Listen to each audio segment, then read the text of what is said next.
Okay, so we're now recording. So hi everyone, welcome to the 8th of our Movement and Skill Acquisition Ireland webinar series. I hope you're well wherever you are in the world. Movement and Skill Acquisition Ireland is comprised of Ed Collin, Phil Carney, Alan Dunton and myself, Ollie Logan. If you want to know more about some of our other webinars, then check out our YouTube page, MSAI Ireland, and subscribe to get new notifications of new content. So just some housekeeping before we make a start on the webinar. So I'd request that you remain on mute during the webinar, and we're keen to promote discussion in the webinars. So if you have a question today for our presenters, please post it in the chat box, which is should be down the bottom of your screen, and we'll look to come to you and ask questions at the end of the presentation, and we'll unmute you in order to be able to do that. Also, we're streaming live on YouTube today, so if you're watching on YouTube live, then please post any questions in the comments section and we'll monitor those and hopefully be able to ask those of our guests today. So before I hand over to Ed to introduce today's guests, could I just ask, if you're on the webinar, if you just put in the chat box what sport or sector you're involved with and what interests you about today's topic, and that'll give us a flavor of who's tuned in today. And we can just have a little look at that. So welcome to everybody, and over to Ed for introductions of today's guests. Thanks, Ollie, and welcome everyone.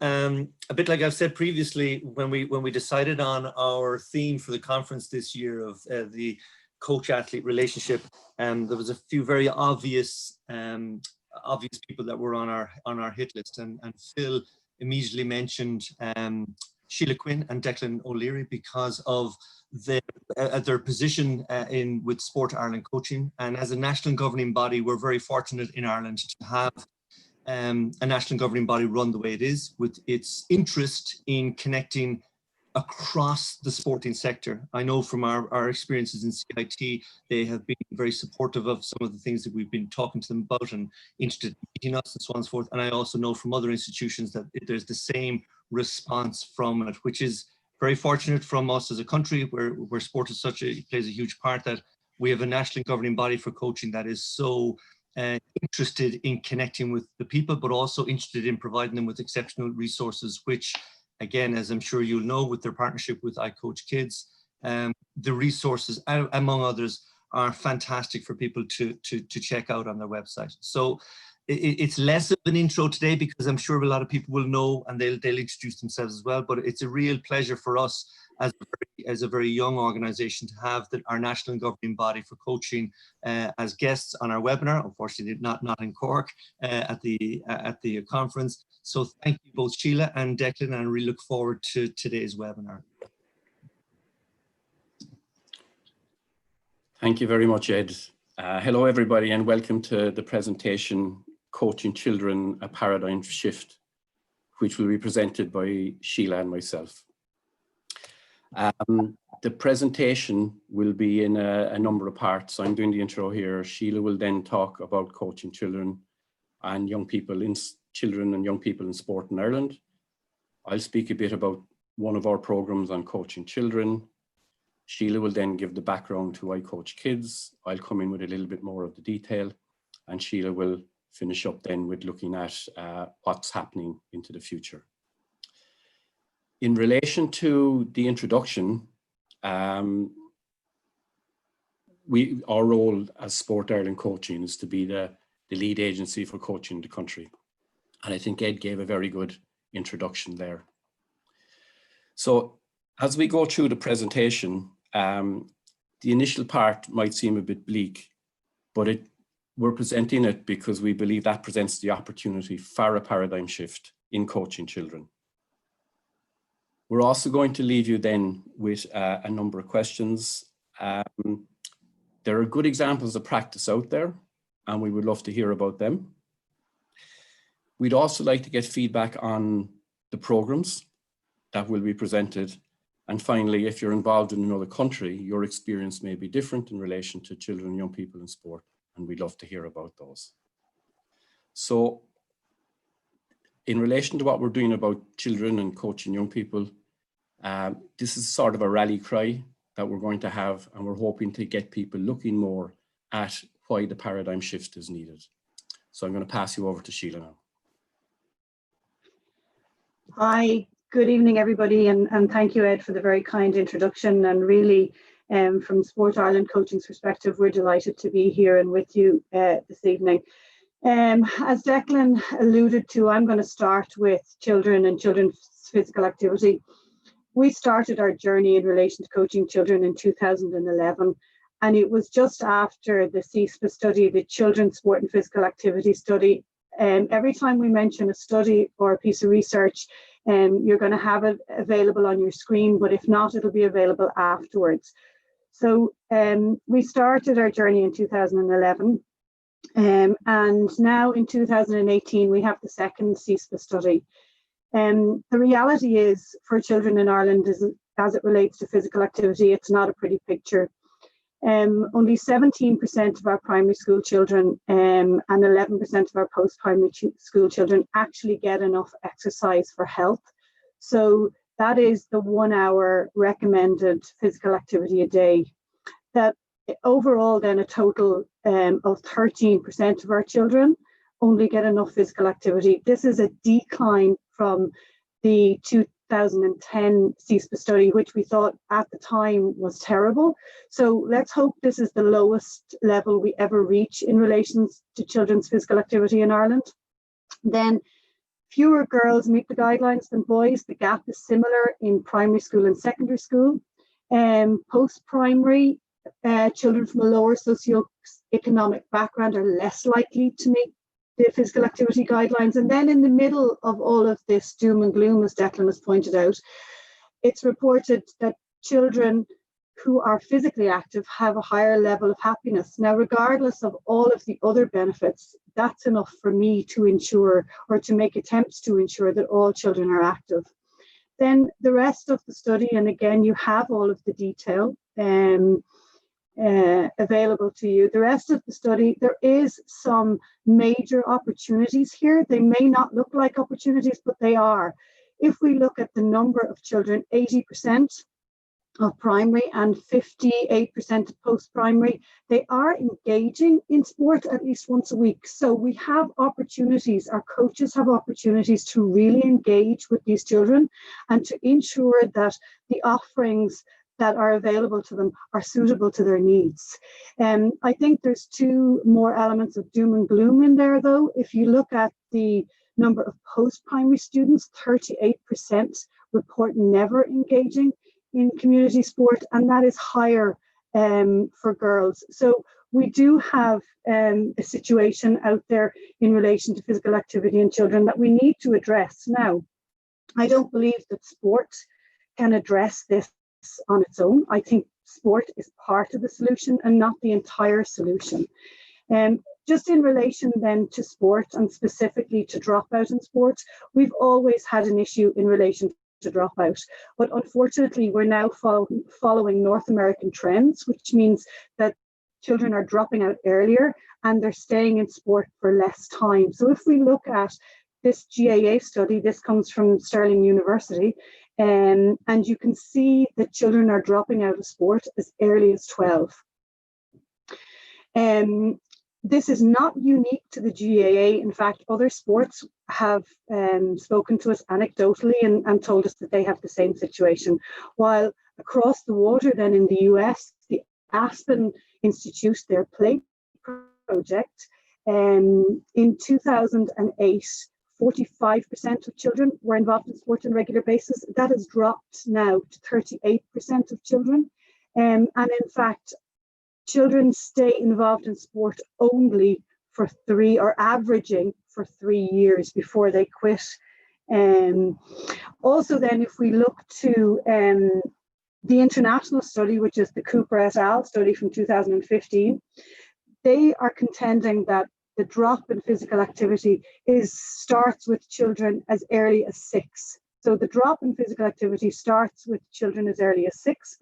And then if we look at 2 Irish studies, we have the Linda and Lisa Bulger study, which is again from Cork CIT, and that identifies that 68% of Irish children in primary schools in Cork have below average fundamental movement skills. And then from Stephen Behan's study in UCD, which is published only in 2020, 1/4 of Irish children can't run properly, half of them can't kick a ball, and fewer than 1 in 5 can throw a ball. So we do have a mountain to climb, but we don't think that it's impossible either. So I guess the question for us is, why coaching children? And the answer is really simple. The sports system, as it is set up at the moment, is broken and doesn't serve the needs of children well. Many countries around the world are currently re-examining their approach to children's sports. Not just countries, but also national governing bodies around the world. Children's needs in sport are different to other populations, and then it makes perfect sense to me that we would need to ensure that our coaches of children are equipped with specific knowledge, skills and attributes to meet the needs of those children. Coaching should support a developmental perspective. It's the child and not the sport that should be the center of the coaching context. It should direct everything related to coaching. We saw that in last week's presentation with the Netherlands FA. All too often in the past, children have been offered watered down, scaled down versions of adult activities, which basically don't take into regard the specific needs of children. Look, to go back to Richard Bailey's three laws of coaching children: children are not mini adults, children are not mini adults, and children are not mini adults. Children are different in every way from adults, and therefore the sport offering that we offer to them needs to meet their needs specifically. I think if we're to go back to the original, the origins, should I say, of the word coaching. The word coaching comes from a small village where they used to produce carriages in the 15th century. Those carriages became known as wagons of cosh. Over the next 2 centuries, that name became popularized in Europe and it became known as a coach. It was only in the 18th century that tutors in Oxford University were called coaches when they facilitated some of the students on their learning journey. And I think that's the crux of the thing. It's a learning journey and a developmental journey. The word wasn't used until 1861 to relate specifically to sports tutors. So the things we need to remember then about the journey is, for children, it's their journey. It's not our journey. It's not the coach's journey. Okay. Not every child in your session is going to become an international athlete, but every single child can be active for life. So it's their journey. It's the coach's job to facilitate that journey. It's about guided discovery, and it's about creating movements, creating opportunities for positive movement experiences, and ensuring that we have goodness of fit. And I guess this is where the paradigm shift really is. We know that early experience impacts both on participation patterns, but also on performance. So this really is the tide that will rise all boats. If coaching is a process of guided improvement, which I believe it is, some of the things we have to realize is that everybody can improve. Not in the same way, not on the same day, and not at the same rate. Now, we looked at, in last week's presentation, we talked about the effect of age, chronological age, but children differ in every way, not just in age, in their psychological development and their cognitive development. So when we're coaching these children, every coaching session is going to be unique. It's going to be complex and it's going to be unpredictable. We also know that developmental learning is non-linear and contextual.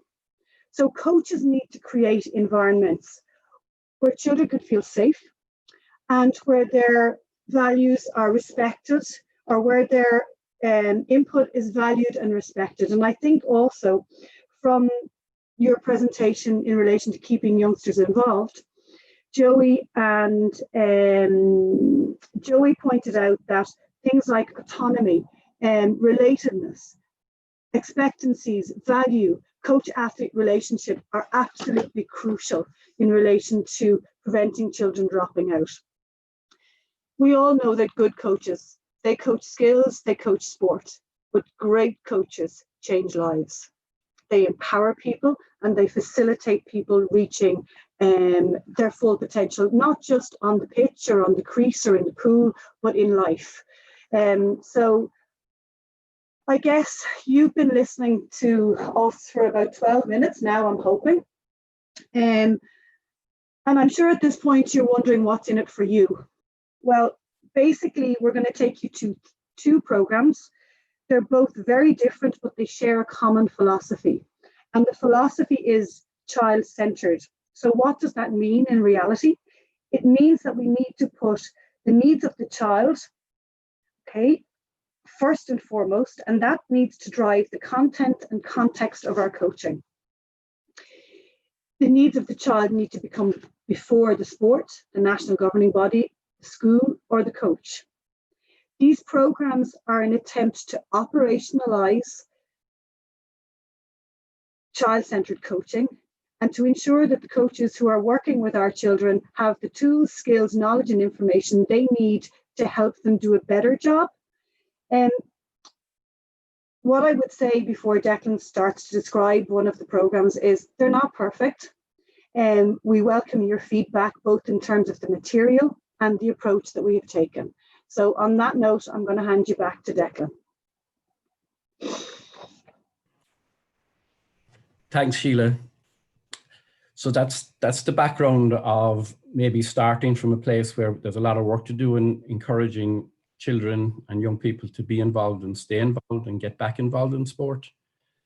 And the message of the journey for the child. And we certainly see that the coach can be the gatekeeper and for many young people make the difference today being involved in sport. So this slide represents the suite of offerings that we're trying to develop. And in looking at this suite, we've tried to look at the participants, be they children, young people, or girls, because we believe there's a particular emphasis on girls, as Sheelagh highlighted earlier, but also that the work that happens in that context also focuses on other people, such as parents and guardians, and you have to take account of the environment in which they're operating. The programs tend to be done over a series of workshops, which are tutor-led, because we see coaching as being a social activity. And we also see that the learners, who are the coaches in this context, are looking to take that on board. Interestingly, when we put out the initial Coaching Children workshops, 4 by 3 hour workshops, a contact 12 hours, learning takes place over a longer time. Some people felt we wouldn't have the coaches coming back for workshops 3 and 4, but it actually hasn't proved to be the case. Our belief is that if the learning is relevant, presented in an interesting way and presented in a safe environment, the coaches will come back and keep learning. In there, you'll also see that there's an outline of a 1 hour online course, which is an introductory, and that was our first dip into e-learning and a precursor to the work that we've done in iCoachKids. You can see that not all of this can be developed at the same time, and the dates there highlight when some of the work has been planned as we go ahead. If we're to focus now on the Coaching Children program, on the next slide, there's a series there of the four fact sheets to go with the 4 workshops, and they're all available on the Sport Ireland website if you just go through the coaching links. The 4 workshops, they're titled Coaching Children Successfully, and that focuses on the challenge, which is similar to how we've started this workshop. If we keep doing what we're doing, we'll keep getting the figures that Sheelagh has presented. So we need a paradigm shift. We look at holistic coaching, physical literacy, and the concept of underlying fundamentals.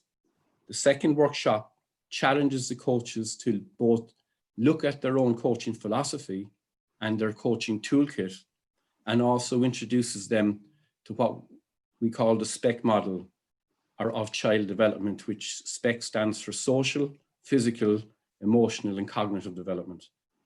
And as Sheelagh pointed out, every child will be at a different stage on each of those beams. As coaches, we can coach skills, but if we're really going to be effective, we have to be aware of how children grow and develop, and how with the children we work with, we can actually tailor what we're doing to really help them. The last two workshops are based around physical literacy. The first one is coaching children to move, which focuses quite strongly on the fundamentals of movement and fundamental movement skills, and then challenges the coaches to be clear on what they're observing. Because if you're going to observe and see what's happening well and areas you have to correct, you're now into the dynamic that is coaching. And the last workshop is on coaching children to think, where we look more closely at skill acquisition, fundamental game skills, and game design. Now, it's worth looking at how this package has come together, because within Sport Ireland Coaching, over our time as being a lead agency for coaching, we've always looked at it being learner-centered and applied adult learning principles. So the coaches who come along, they come along to a safe environment, they engage in the topics that are presented on the workshop, and they're given tasks by which they can bring their own experience together, ask each other questions, and work together so you can get the group learning taking place. After the topics have been covered, the coaches are directed to a reflective journal or diary, where they can consider if what they're doing is beneficial in delivering this topic, or if they need to change their practice and set a goal as to when they can do this. And this reflection happens throughout the workshops, either personally, in pairs, or in groups.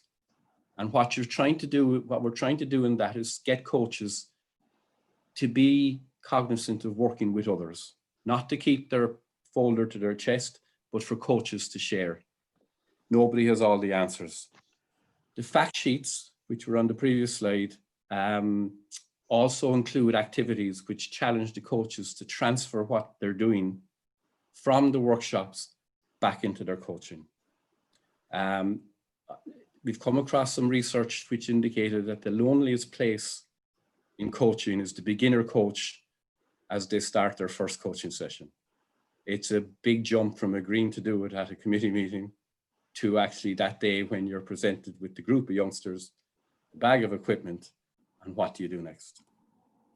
So that's the challenge that's in the Coaching Children program. It's great to have the content of the Coaching Children program, but it really only works if we can get it impacting at grassroots level for each coach working with each and every child. So as we've looked to roll out these workshops, Sport Ireland Coaching does them, but also they're delivered through the local sports partnerships. We started to engage with national governing bodies, either through integrating, making some of the work a prerequisite, or some of the selected content being inserted into the courses. And the three examples there are Special Olympics, Cycling Ireland, and Triathlon Ireland. We've also started working with institutes of higher education, which Ed alluded to at the start. And again, some of this work is happening at diploma, bachelor's, and master's degree levels. And again, some of the material is being integrated completely in, sometimes replacing a module, sometimes an add-on module. And certainly what we're finding in the higher education environment, where not only do people do activities during their classwork, they're encouraged to read and practice away from it. The iCoachKids materials are proving very useful for that blended learning approach. Given where we are currently in the COVID situation, blended learning is being explored much more by national governing bodies as well. And finally, this work has an international dimension, and in Luxembourg, they're looking at taking the materials, training tutors, and translating everything into French and German.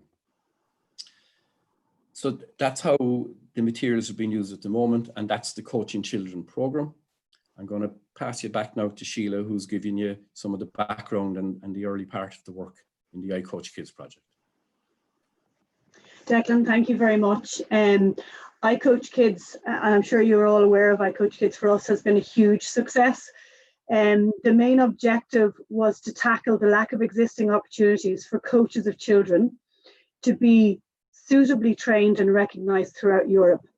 So from a historical perspective, the original programme started in October 16 and finished in September 2019. I guess, like every European project, at least at the beginning, it seemed and looked and felt like a group of like-minded people coming together.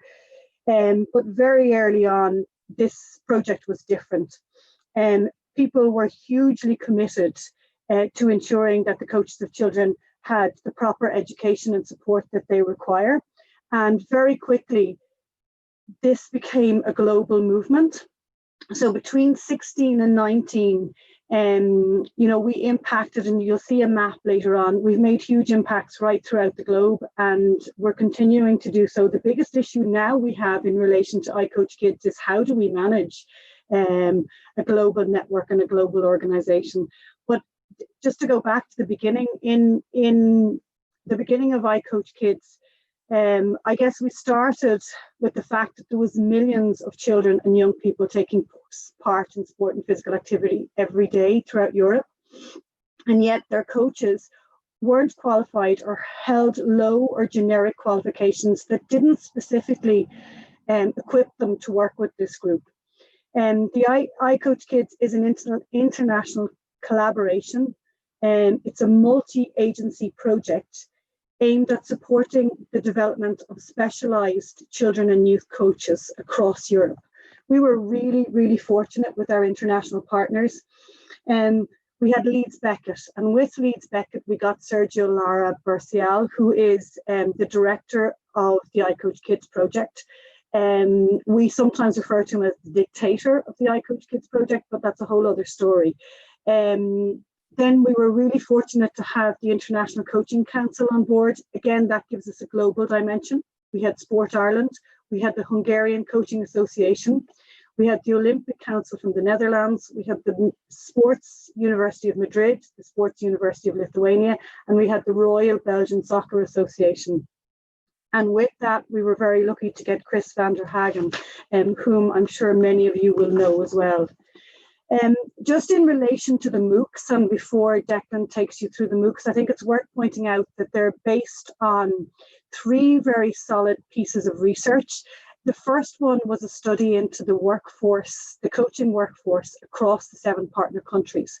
And I guess the main findings from that were lack of recognition or lack of value in relation to children's coaches. There is absolutely no regulation and no licensing. There's a lack of training opportunities for these coaches right across Europe, and there's very little data. Like we've got a range of 5 to 9 million coaches. We can't narrow it down any smaller than that. That research was done by Leeds Beckett, specifically by AJ Rankin-Wright. The second piece then was the literature review. The literature review was done by our Dutch colleagues, and it's the foundation of the iCoachKids pledge.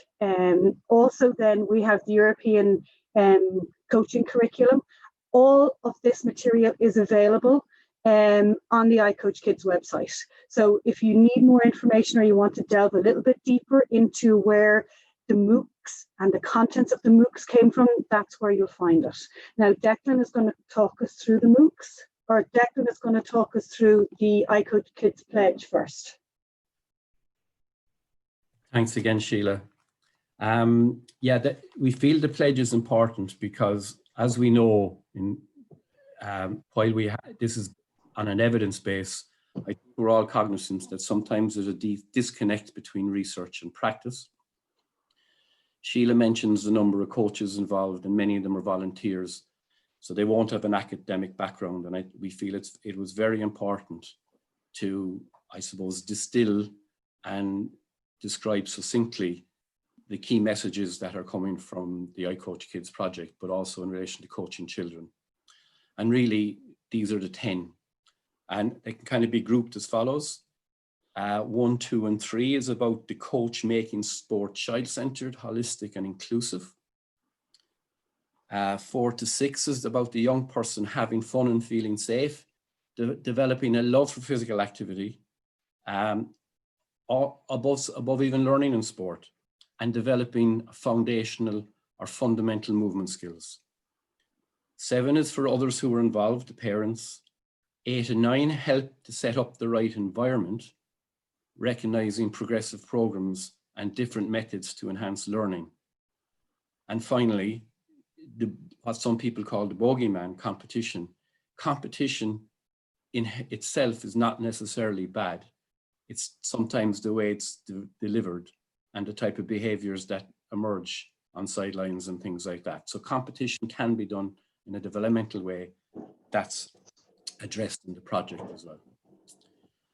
So how was this pledge to be communicated to coaches? The project set up a website quite early on, and that's the address for that is iCoachKids.eu, and it's well worth a visit if anybody hasn't been there before. And then the project also worked on developing 3 what are called MOOCs. And a MOOC stands for Massive Open Online Course, which is delivered online. The challenge in that is how you deliver something online for something as practical and social as sports coaching. So the approach taken was based on the European Sports Coaching Framework, where there's a chapter on that, on how coaches learn. And it identifies that coaches learn in formal, informal, and non-formal ways. So the 3 MOOCs were packaged or being packaged. The 3 are titled Developing Effective Environments for Children in Sport, Child and Youth-Centered Coaching, and Coaching Children Planning, Doing, and Reviewing. And each MOOC consists of videos to look at and a study guide which you can read. Before you do that, there's actually each chapter starts with a section which gets the coach to do 2 tasks, which identifies how they find individually they like to learn to coach, like to learn how to learn, I should say. So some people will like the more formal, some people less formal, and so on. And therefore they can tune into their learning styles. And the video and reading part, as well as some tasks, which we call study guide tasks, are designed to help people explore the topics and look at it. To transfer it to practical coaching then, there are tasks linked to personal coaching. So you take each topic and you consider how it applies into your own coaching, when you can go on and try it and reflect on it and so on. There's also some tasks which take the topic and you explore it with others that you coach with. Coaching with others are those tasks. And again, those tasks suggest that you don't keep the folder close to your chest, but you actually discuss these topics with those that you coach with. And thirdly, there are some tasks linked to coaching in your environment, which means you might have to have a bigger discussion within the club around setting things up. An example there might be a policy on sideline behavior and how that's communicated to parents through parental meetings and so on.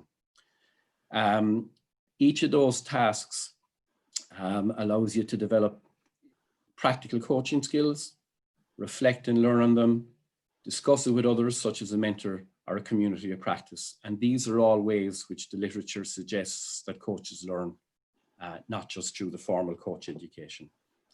Each chapter in the study guide then finishes with a quiz, so you can check your learning, and there's also a section on further viewing and reading.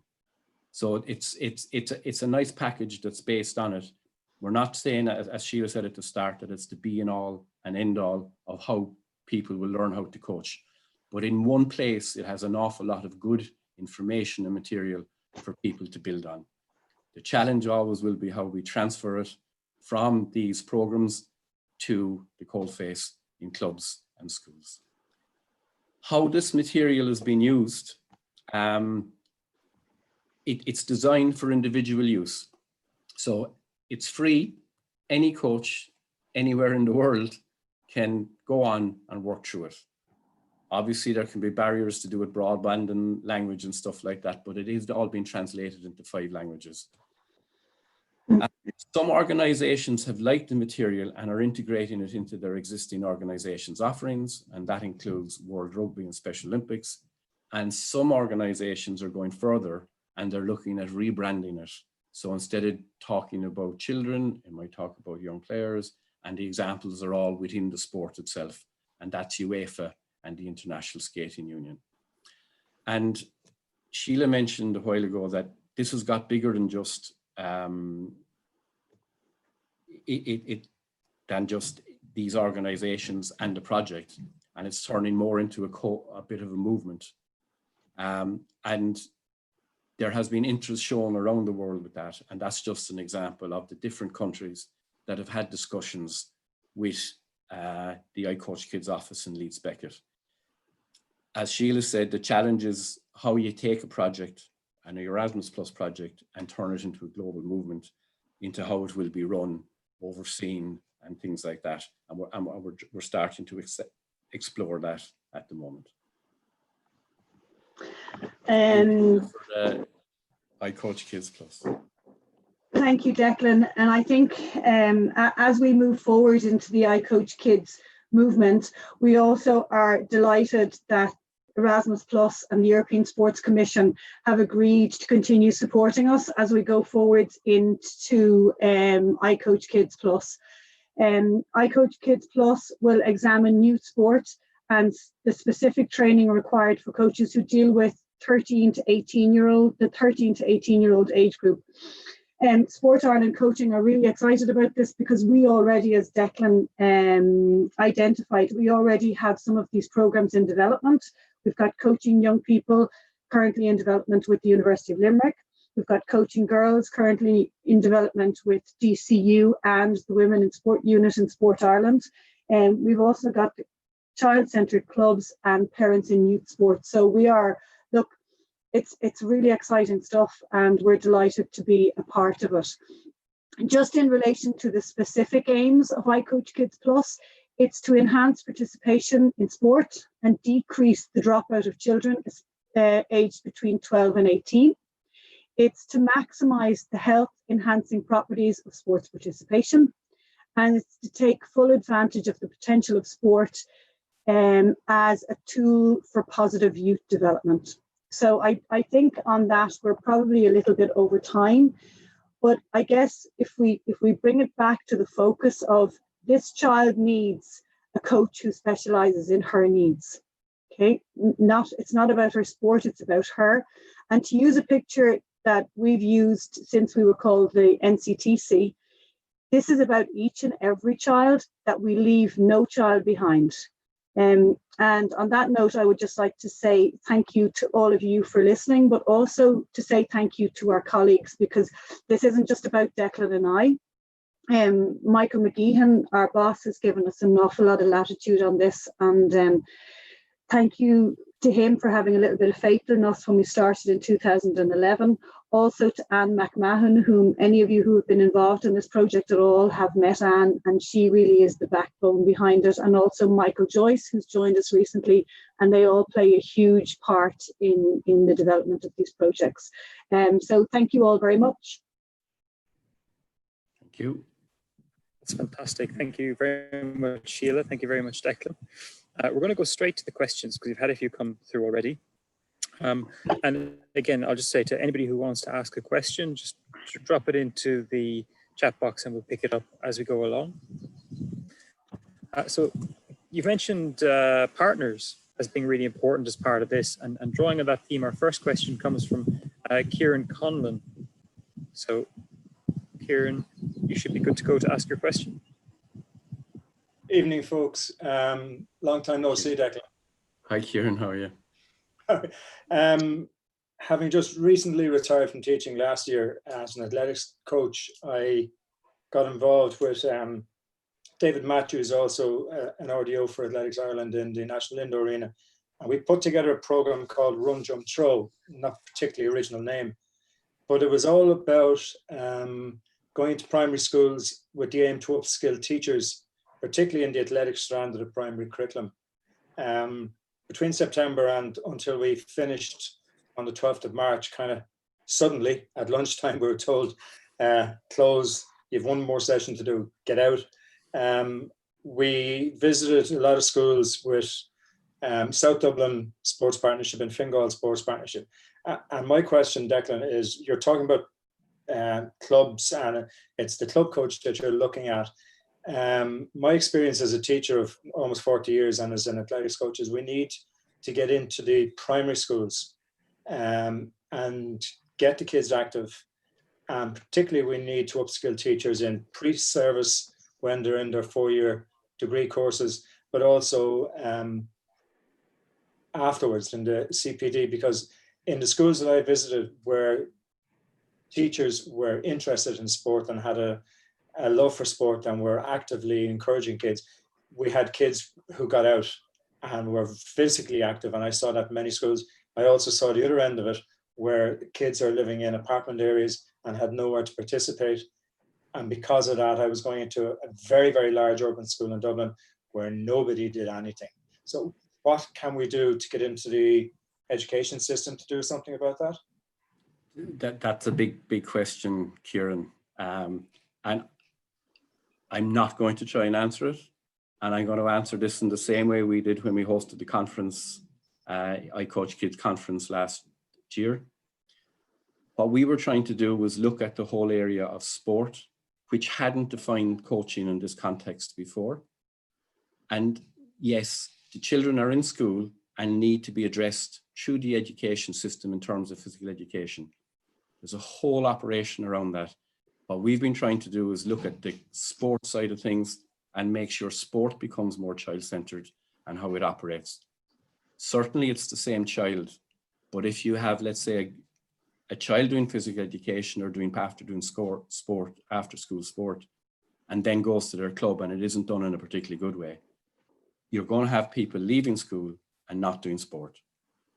We've got to make sure that in the sport system, we make it as child-friendly as possible, and that the coaches who operate there have the knowledge, skills, and capacity to actually deliver fully child-centered coaching for each and every child.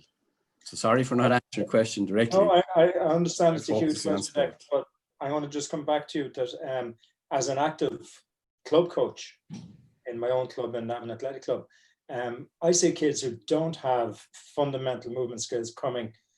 And I take the early group and then I'm facilitating all the other coaches at the second and third sessions that we have. If they don't have those skills and if they don't learn them by the time they're leaving primary school, you're playing catch up. And club coaches are seeing these kids can't catch a ball. Their instinct to catch a ball is to do that.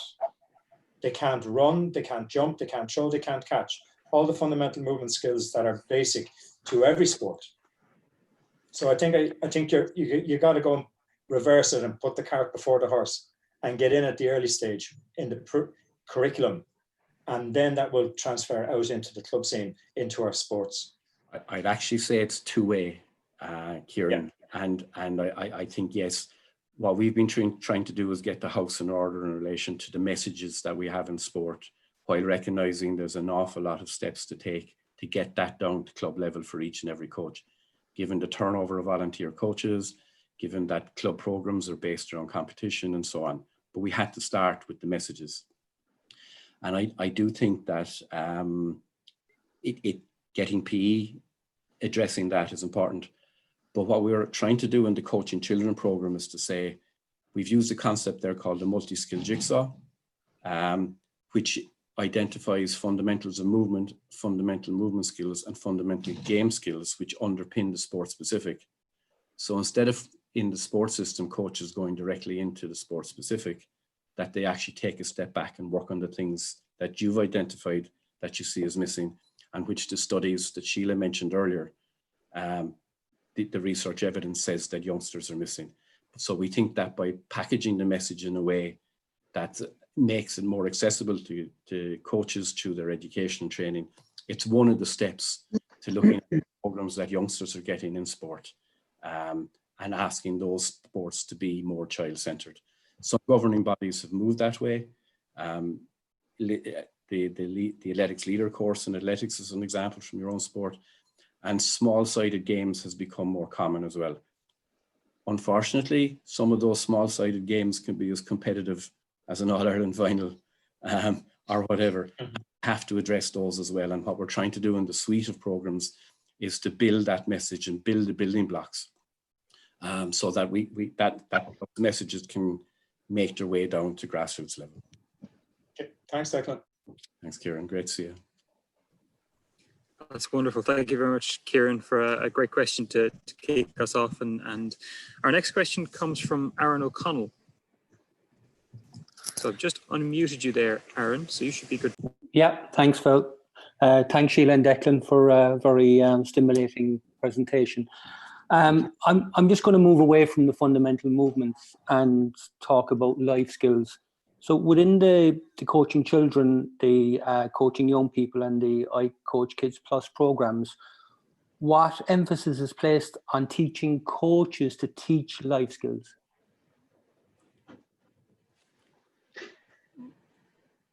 Tough. Will I take that, Dick? If you like, I can come in after you. Yeah, I think, first of all, Aaron, thank you for the question. When you talk about life skills, can you give me an idea what life skills you're thinking of? I specifically, like say, I'm looking at Bowley et al.'s recent articles, so social skills, discipline, respect, personal control, organizational skills, leadership. Yeah, I think from our perspective, one of the things we do look at is we talk about coaching the whole child. And in both the Coaching Children Sport Ireland modules and in the iCoachKids, we look at children in 4 different dimensions. So we look at physical, we look at emotional, we look at social, and we look at cognitive. So we're encouraging every coach to first meet and meet with talk so they understand more about where the child is coming from and their background, what kind of issues they may have, and to look at them not just as a physical being to be developed, but to look at developing the whole child. We also talk quite a bit in our first module about positive youth development, and I do think that has a positive impact on the type of skills you're talking about. Okay. If I was to chip in there, the particular model we use to do that is called the C model, initially developed by Learner and then added to by the Sports Coach UK, where it talks about not only the competence of the child, but the confidence, connection, caring, and so on. There's 6 C's in it, and I just can never remember them all. But what the coaches, one of the activities they're asked to do is, when they're coaching children, they're asked, what do they try and develop with the child? And they all say life skills. But when you ask them what they do, it's all physical and technical and tactical. So the course is designed to challenge coaches to look at that. And as well as that, we've got some games and activities. We haven't published them yet, but we're asking coaches when they play those activities to develop fundamentals, that they also consider in the context of the practice and the activity, how they can actually perhaps get stronger children to work with those that aren't as strong, how children can be clear of the activity and therefore not to put too much pressure on children that need to be developing more. And then for youngsters to actually develop and recognize those life skills that you had mentioned as well. Thank you very much. That's great, thank you. So again, keep your questions coming in if you want to just drop them into the chat. I've got a quick question, just going to take advantage of it before I pass over to Ed. So you talked about the need to increase appreciation for children's coaches. How do we do that? Have you any suggestions as to how clubs might increase the general appreciation for children's coaches?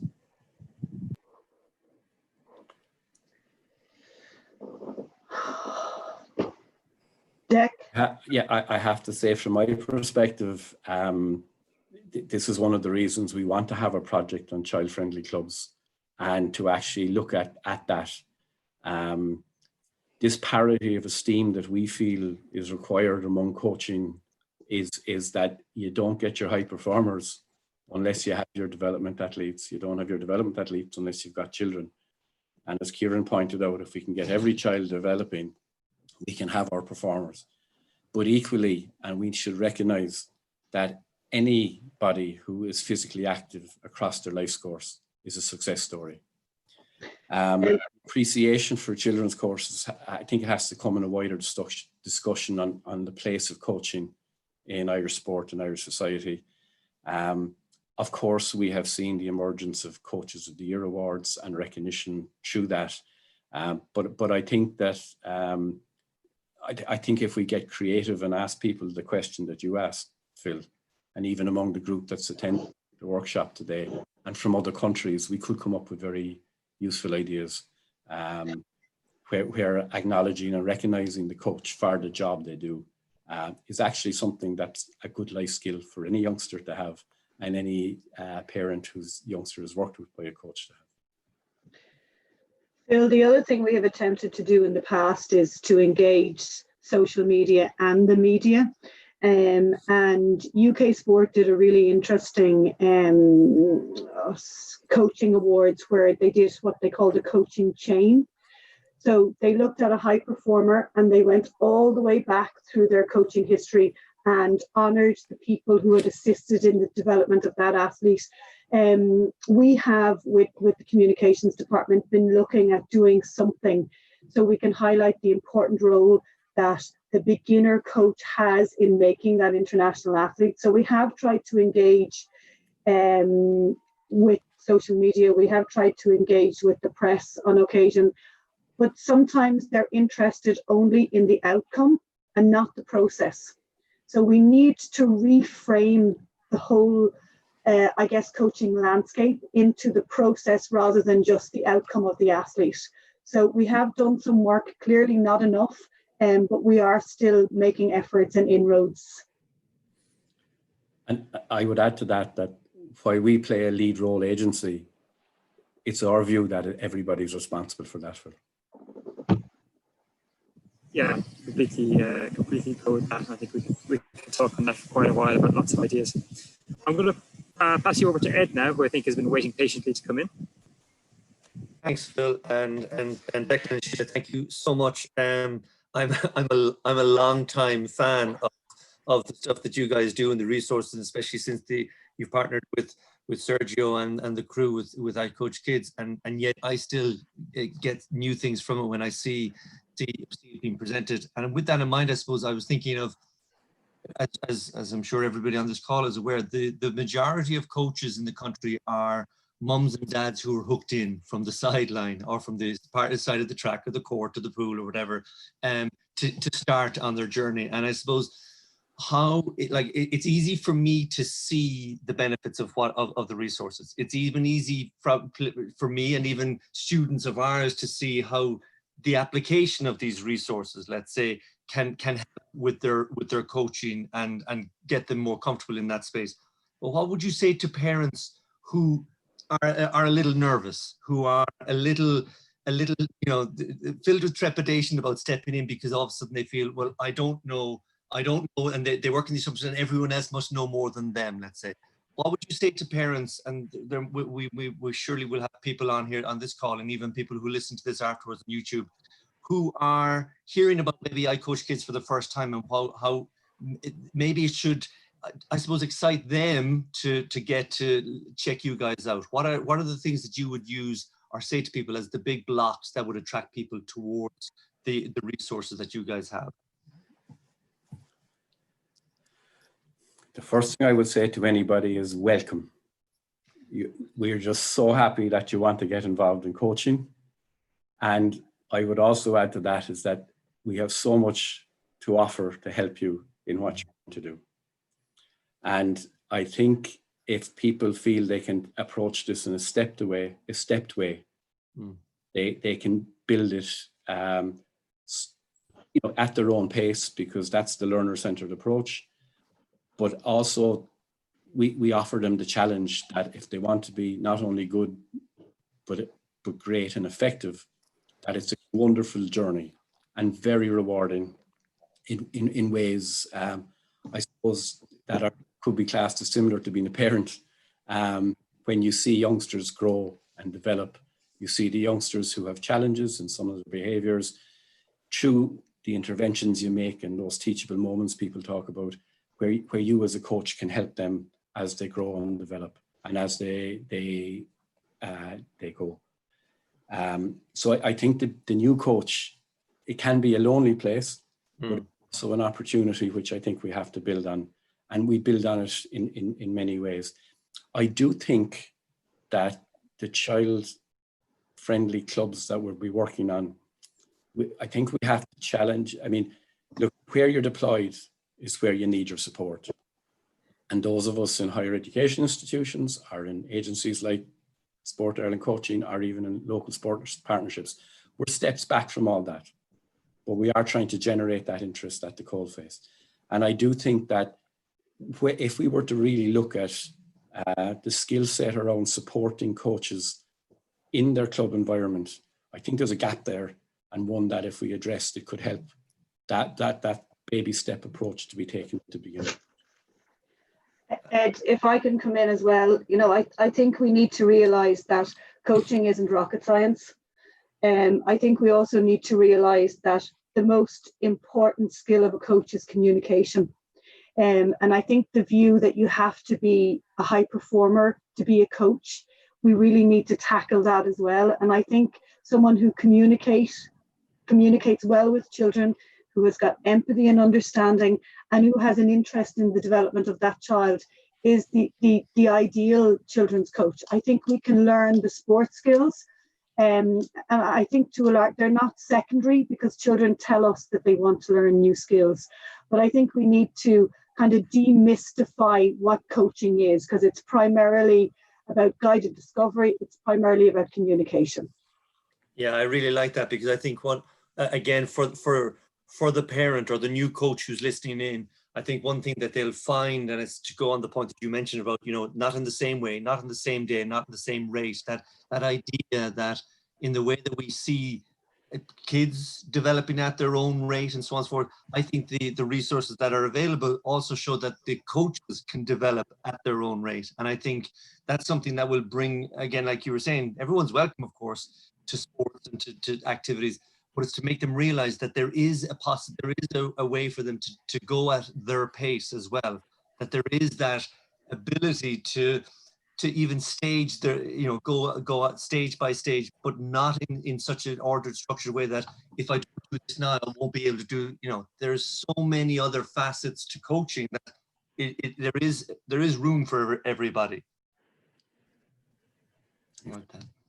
I just want to kind of come in on the back of that, because I've got it written down here, but we had a great comment come in from one of our listeners on YouTube, Paul O'Donoghue, and it's one of the lines you mentioned so far today, Sheelagh. It was, coaching children is a journey, but it's not your journey, it's the child's journey. And I think you guys have spoken so well to that throughout, not only today, but in everything that you've done with iCoachKids and Sport Ireland Coaching. But I think it's just important that kind of a concept gets highlighted. And is there anything that you guys suggest would really emphasize that more? For me, Alan, I think it comes down to knowing the children in your group and communicating with the children in your group. And I think we don't hear the child's voice enough. We don't engage with children saying, what did you like about this session? What did you dislike about the session? If you were to run the session, how would you change it? And allow the autonomy, allow them to take over, or at least to co-direct the contents.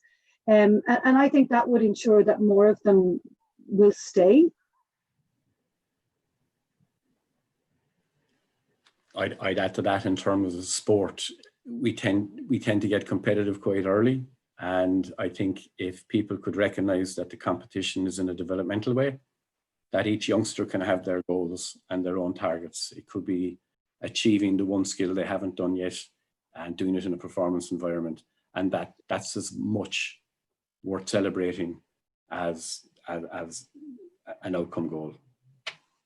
Yeah, and that's brilliant, because all of the speakers we've had on so far who've looked at a focus in coaching in children, so many of them have put the emphasis on the autonomy that you can give to the child and how much that benefits the child going forward. So it's just great to see that being echoed here.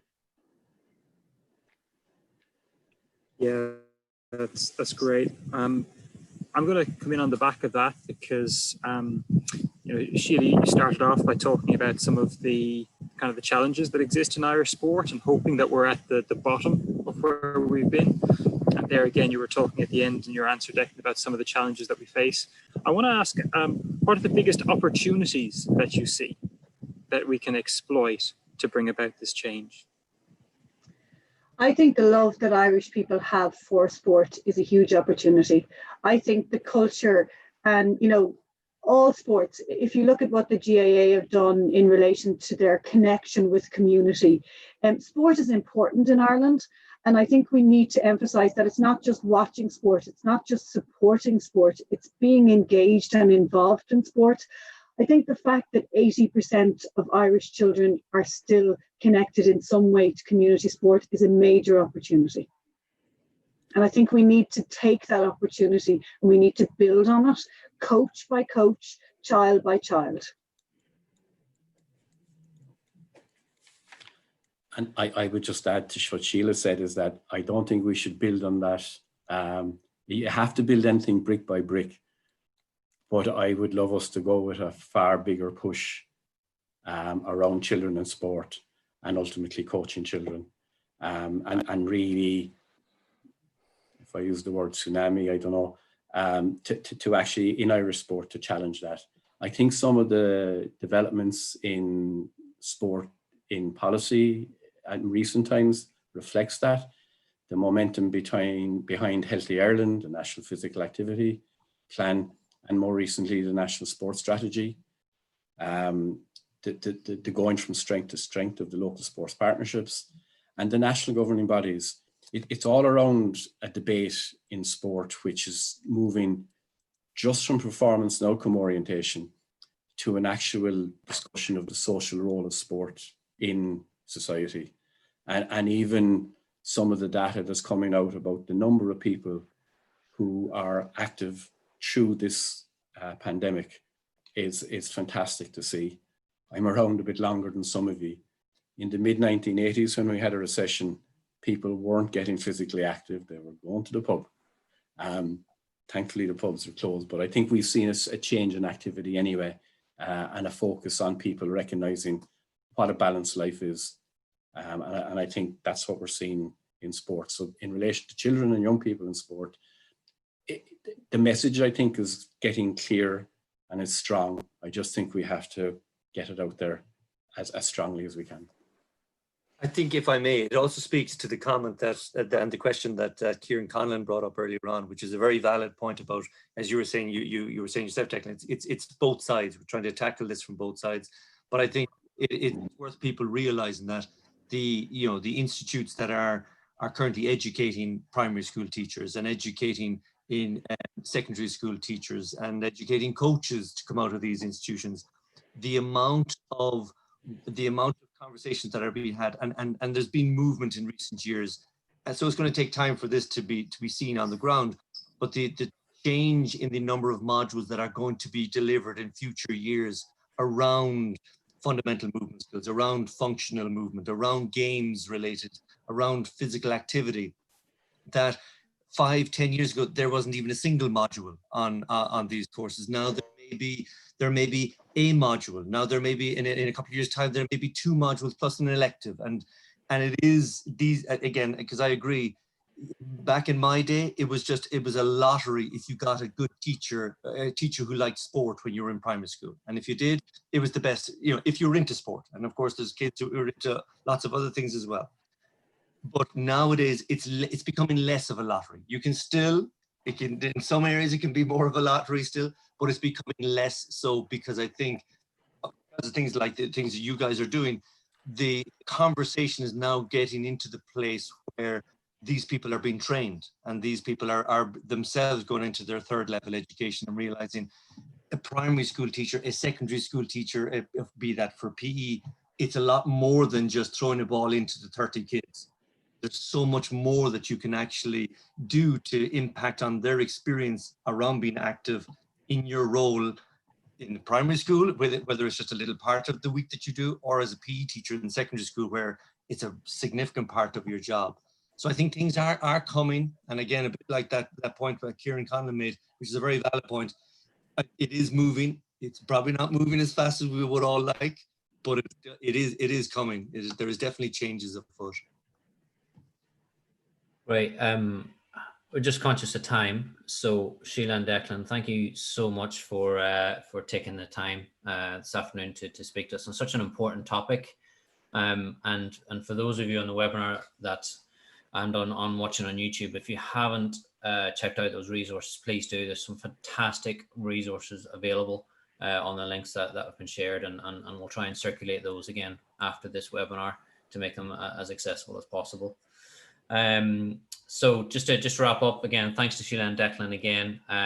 You can keep up to date with any future activities from ourselves at Movement and Skill Acquisition Ireland. Just follow us on Twitter, or keep an eye again on our Facebook page, which is called Skill Acquisition. You can also view a recording of this webinar and previous webinars on our YouTube page, which is MSAI Ireland. And as well on that page, we have our 2018 conference webinars. So I want to thank again, Sheelagh and Declan, thank you very much. And wherever you are, have a great weekend, and we'll see you all soon. Thank you, everyone.